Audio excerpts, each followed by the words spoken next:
Pilipinas. Nandito po tayo sa NAIA Terminal 3 para saksihan ang pagpunta ni Miss Carlota Abellana sa Capiz para sa premiere night ng pelikula niya, Iyog-Yog Mo. Magandang araw, Miss Carlota. Magandang araw naman. So, kumusta naman po nararamdaman niyo sa inyong kauna-unahang premiere night? Medyo, syempre, kabayo.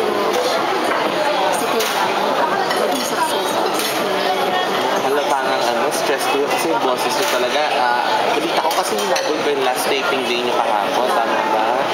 So, medyo puyat pa ko yun.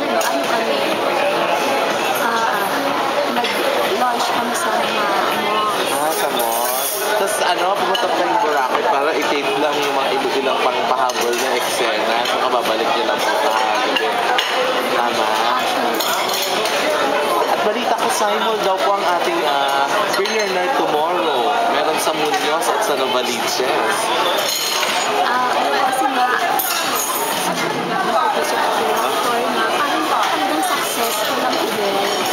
Kaya nga natutuwa ako. Itong movie na ito. Galing. So, abangan po natin mga kaibigan.